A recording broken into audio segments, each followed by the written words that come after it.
Go up at the job site and notice the dumpster's full. I got to keep that thing under bay because winds are coming. I don't want that blowing all over the place. So I got a new dumpster coming. I see Tom's here. We got painters here. There should be the stone guys finishing up. I'm gonna give you guys an update on all the stuff that's happened here in this last week. A lot has happened in the last week. So it's a muddy mess right now, and sub-zero temperatures are coming tomorrow. So who knows if this is going to turn into an ice skating rink. The last couple of days I've had to pull everybody up the hill because it freezes and then thaws, and by the end of the day it's frozen solid and these guys can't get their cars up the hill. So we keep sanding and what have you, but I got a tow rope and I'm available if they need to get out of here. So I don't want to have any excuses why guys can't show up to the job site if they're too afraid to get stuck, because I'll pull them out.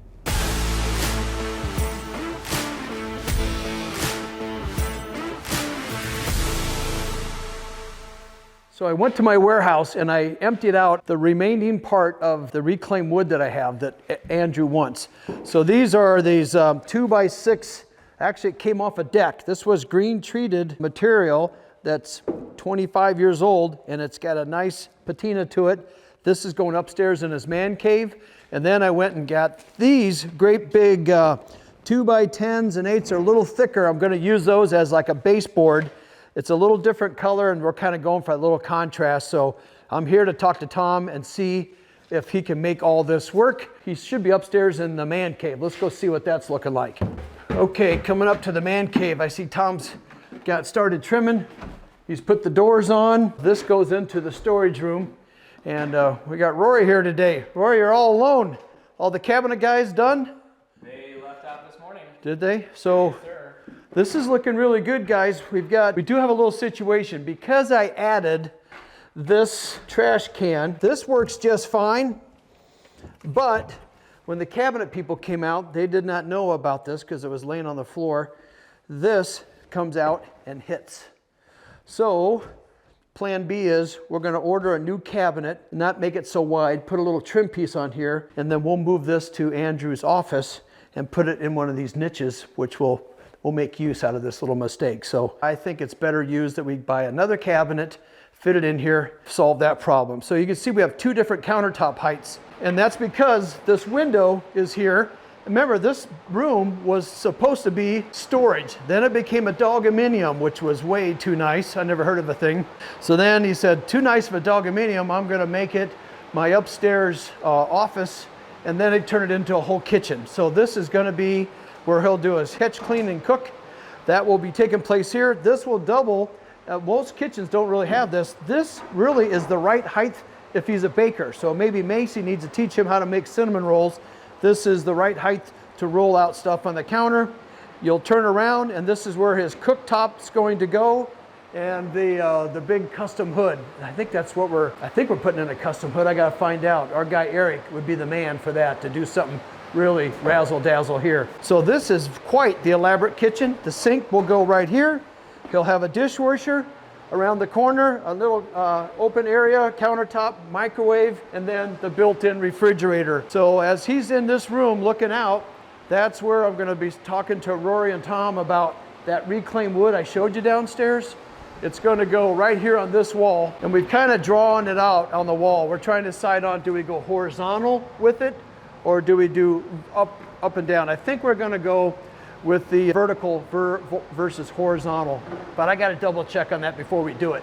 That will be quite the accent wall right here, and then these double doors open up. We don't have enough reclaimed wood to do this wall, so for now we might just paint this an accent color, and we can always come in and add that later, but for now let's get all this other stuff done. Here's the hole that I think that cabinet that we messed up with the handle for the trash chute would easily fit right in here, because this is where Andrew, we've got an outlet, he can store his camera gear in here, and this was going to be an extension of where he's going to put his camera gear, chargers, all that stuff. So it's out of the way, but yet it's in this conference room slash bedroom. This is the closet where he's going to put all his merch. This is one big hanging rod, so he'll have all that gear for that.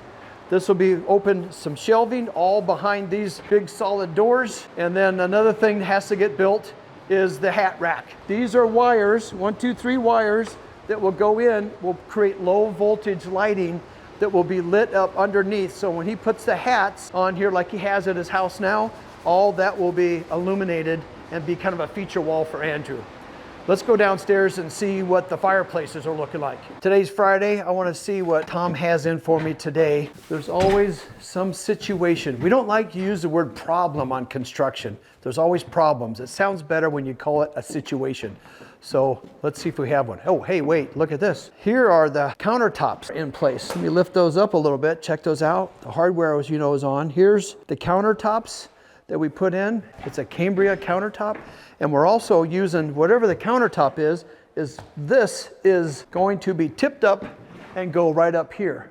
But we do have a situation, remember, not a problem. We found out that somewhere in here, I think this little mark, there is a 1/4 of an inch bow. This stuff has to be so precise. We're gonna have to get into that, cut out part of this wall, find out where that bow is, and alleviate that bow so that we can then set this product here up against flush, because it has to go all the way from side to side, all the way up, and then we'll be able to mount the hood. They're afraid that if we set this and there's a bow in it, that when they suck the hood tight to this product, that it's gonna pop out at the top. So that's been the discussion today. We got some people working on it, so hopefully, obviously, we'll get this figured out. It'll probably be next week. So here's the next step that's gonna be happening here with Tom.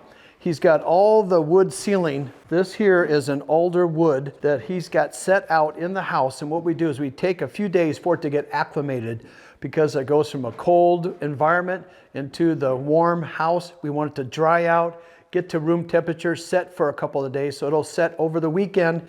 And then all this tongue and groove stuff is going up on this kitchen ceiling. That is going to be beautiful once he gets that done. So that'll take place next week. I was told that he's already started working in the master bedroom on some beams there. Let's go check on that. Hi. Where are you? Hi. Oh, hold on. I hear Tom. He's not in the bedroom. He's up here in Andrew's. Oh, you're working on Andrew's beam.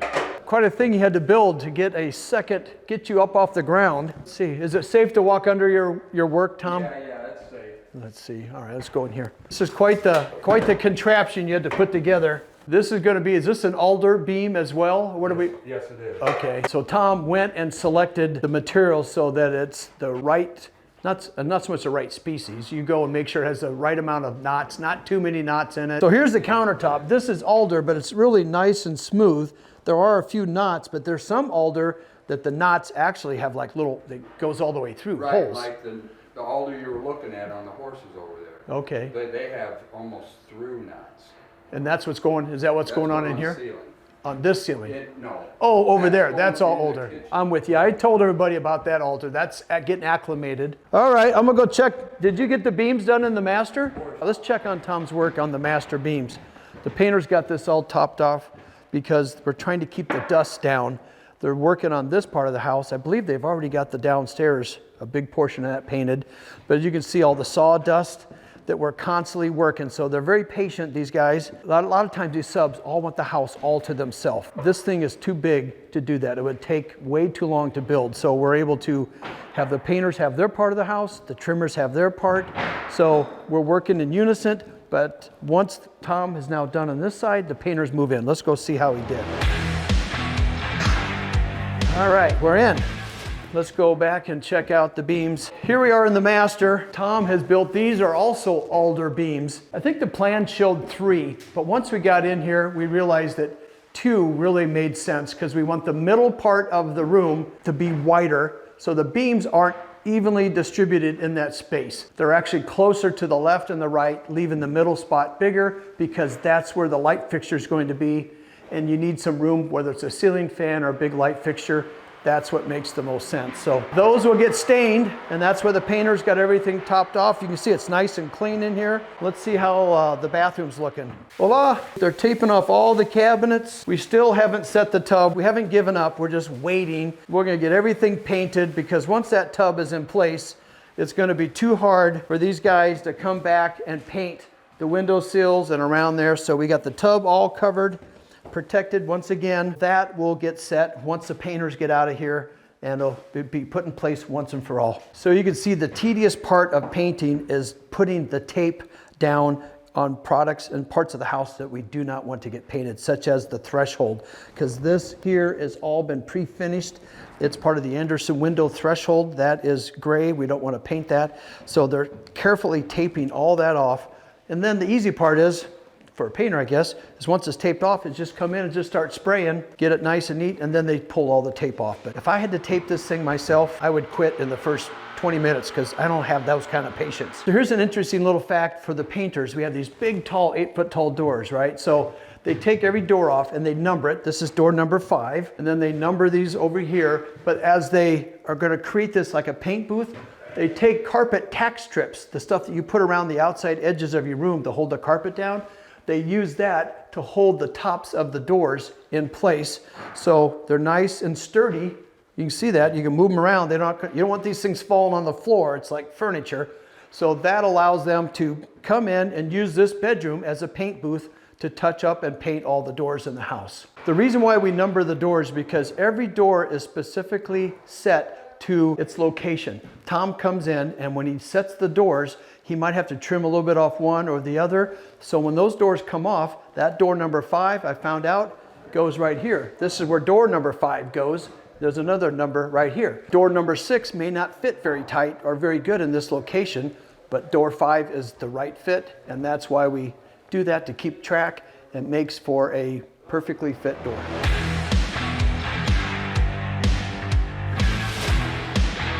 All right, I'm coming out of the paint booth, keeping that a sterile environment. I want to show you guys. Why are you in there? Because look at me, I'll get all cleaned up, Tom. I'm the clean builder. So let me show you Tom's work. We've got the fireplace from the stone down, where you can see at the very top, we've left the stone off because we've ordered those faux beams. Those will be coming and should fit in there like a glove. Here is the fireplace mantle that we had to get on first. So then the guys will finish down to it and the bottom up. These pieces will be coming on shortly. I'm trying to think, there might be another trim piece that goes around the fireplace that we might be waiting on, a piece of metal trim. Sometimes we add those, I'll have to find out. This fireplace is 99% done. This big mantle, it looks like it's been there forever. Very tickled on how this turned out. When the electricians come, Macy has her outlet right up here in this massive log, which looks like it would be impossible, but Tom got her done. In all fairness to Tom, I can appreciate why he has to put up with me. He's used to using beautiful lumber like that to trim out a house, but I bring him this stuff that's out of a 120-year-old building. And I expect him to find a way to make this work. That's where him and I kind of do the little tit for tat. That's part of the game. We've been doing it for 25 years, so I'm used to it. Hopefully you guys can appreciate the conversation. So you watch what Tom will do after his back and forth and bickering. In his mind, he's got to figure out every single little detail. I know what it's going to look like done. I'm trusting him to make it work. So that's why he gets frustrated with me, and I don't blame him. My wife gets frustrated with me, so everybody does. While I was in Vegas, Tom did another masterpiece. He put this alder wood ceiling together in the kitchen. Remember, this is one that Macy kind of vetoed Andrew on the beams. I don't know if it's Macy or Lisa, but this looks really nice and clean. Again, we can always add the beams if we need to, but it might be too much because we got this great room ceiling with some massive beams. That might be too much on the ceiling. I like the way it looks, and it was amazing what how every home is built perfect. As you can see in this picture, there was a little swell or hump in the middle of it. He had to take that out. He also put plywood on the ceiling so he has something solid to fasten all this wood to. So now it's done, but we have to come up with the correct stain color before we take all the scaffolding down. So we're scrambling on that right now because this is a rental. The longer this sits, the longer it costs us, and we're trying to get this done as soon as possible. All right, so remember last time Tom had all the scaffolding set up in here so he could work on this big beam. So he custom made this beam in Andrew's office. That will also get stained, so we have to match it all up. The other beams coming in the great room are already pre-finished, which is pretty close to the color of this room. So you can see it's been cleaned up. It's nice and clean. You got to have a clean environment for these painters. And now they're spraying the doors, working on all the woodwork, the base. We've got a primer on the walls, but while we're painting, we'll bring our drywallers back in a little bit and touch up the walls. When we put the primer on the wall, will also allow us to put lighting on to see where the imperfections are at. So several more coats of paint will go on the walls. So we probably have these guys here for about another week or so, week and a half, and then Start bringing in electricians and flooring guys. I was in Vegas and I got a call saying there could be an issue with the fireplaces because these burn very hot. And what you can see, we've had to take the phone off because we have to get inside this chase. And this metal pipe right here cannot have anything touching it. And we found somewhere on a camera that down low here that this spray foam that's on had expanded and touched this. So that cannot happen. So now we're going back. This is what construction looks like. It's a pain. We didn't catch it in time. The foam has expanded, so we're going up. Find some little skinny guy that's got to get up in here and take a look and remove any bit of this foam that's touching this. So that's what we're doing here in the next couple days. So we had to undo what we already did. It's a pain in the butt, but it's safety first. So we're always learning on the job. We had no idea. This is a whole new fireplace system that we're using. They cannot have anything touching it. So let's go downstairs and check on that fireplace. I think that one's okay. Let's see how that, hopefully that has all the stone still on it. So we're not working backwards here.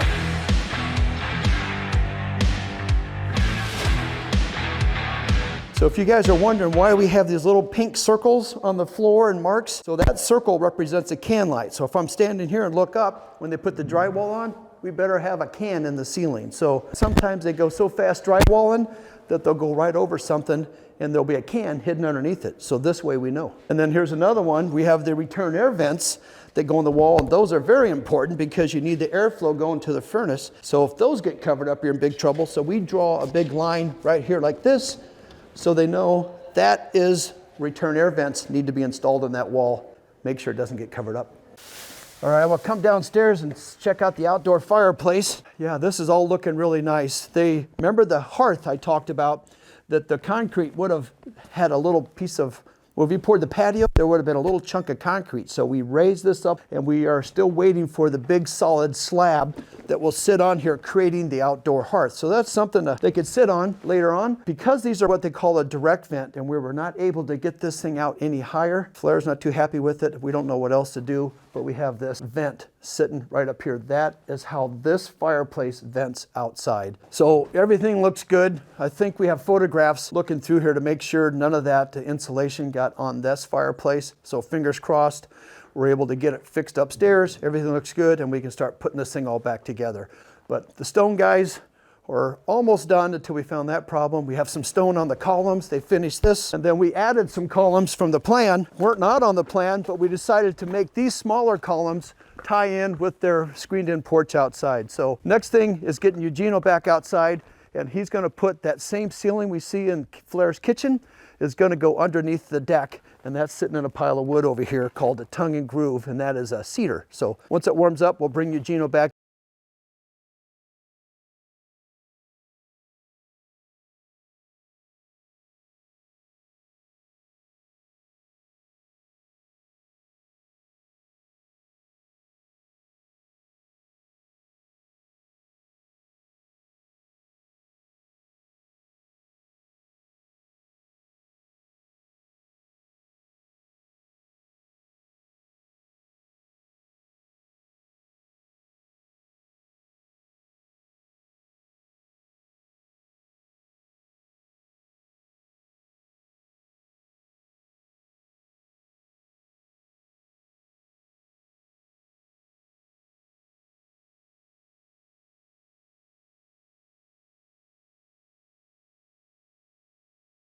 Protect this for quite some time. This has been out here for a while, but it's pretty well protected. We just flip the boards over, and we also will sand it. It'll stain up, look real nice. So all this is going to be going on underneath the deck. Okay, to kind of wrap things up, you can see we've got a job site that's starting to melt, but it's going to turn into nothing but ice. We got sub-zero temperatures coming. A couple of things had to do to keep guys working. We've got the salt truck just came, added more salt, which I hope that works. It's gonna melt it and then it's gonna turn to ice. So we'll probably be sanding. But today we got Tom, that little situation worked out. He's gonna be starting on the upstairs man cave. The cabinets are looking really nice. Painters are finishing up. So there's still a lot more that has to happen. But as you guys can tell, things are happening quick. We've got multiple crews in here and that makes me feel good. And I'm feeling very confident about meeting that March 30th move-in date. So fingers crossed. You guys tell me if you think we're gonna make it.